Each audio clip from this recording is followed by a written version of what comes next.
Ang hinahanap po bang house and lot ay malapit sa Congressional at Visayas Avenue? If yes, itong house and lot na to ang ipapakita ko sa iyo.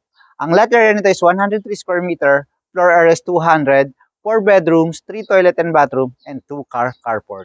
Before we start our tour, please like and follow EDJ Facebook page, Reel, TikTok, Instagram, as well my EDJ YouTube channel. So you'll be notified every time we drop a video. Now guys, let's start our open house.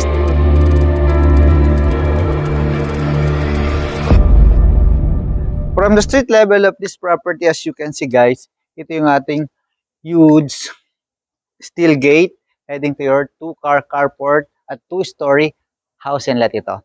May 3 steps tayo papunta dito sa inyong pedestrian gate heading to your porch and door or main door. At itong area na to is suitable for 2-car carport. Tara, pasukin natin yung loob. Ito yung main door. Pagpasok mo dito, dito yung living area.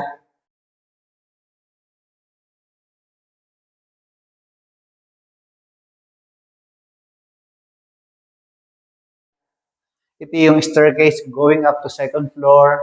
Meron kang powder room dyan sa side na to.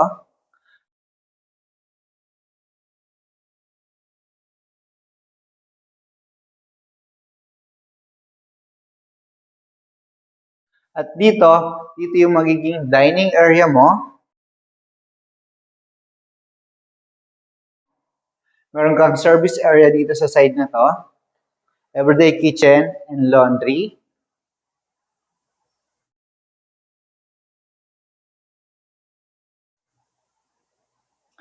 At dito, meron kang maid's room or pwedeng guest room or elderly room kasi good size naman siya. At meron siyang sariling toilet and bathroom. Right on the center, guys, meron tayo ditong huge kitchen. May upper cabinet ka, naka-box flush, tapos ito yung countertop mo, is naka-granite, at ito yung sink, ito yung mga cabinet, at dito yung provision mo for cooktop and range hoods. Yan sa side na yan. At ito yung breakfast nook.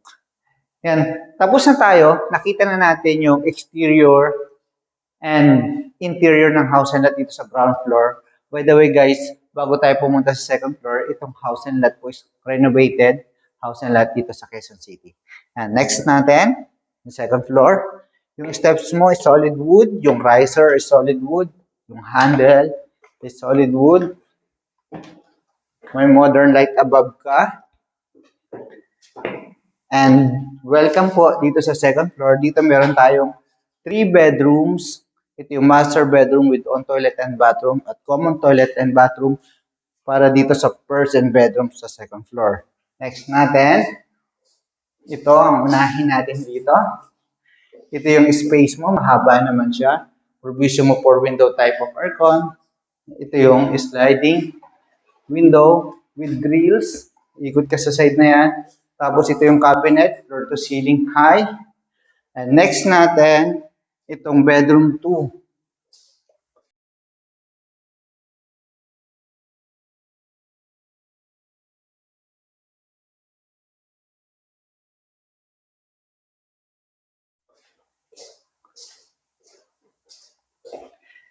Hindi siya nagkakalayo ng size at yung mga materyales na ginamit almost the same dun sa bedroom 1.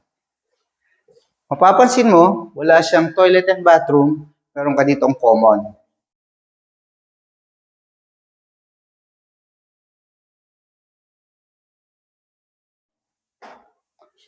Ito yung common toilet and bathroom, naka-full tiles yan, yung shower, ito yung toilet, at ito yung sink, cool yung brand na ginamit nila. Ito yung master bedroom.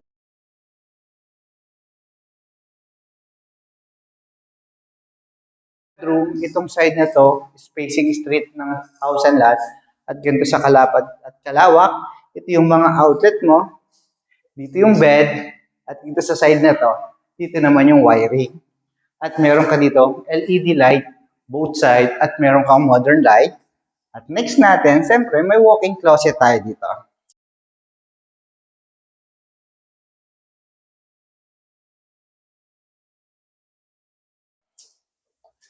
Ito yung walk-in closet mo. At dito naman sa side na to, ito yung toilet and bathroom.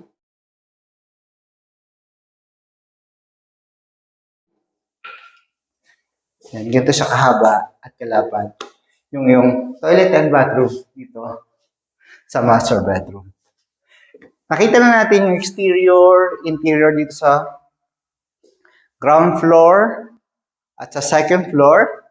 Yan, bago tayo matapos ng ating house tour, recap po muna tayo.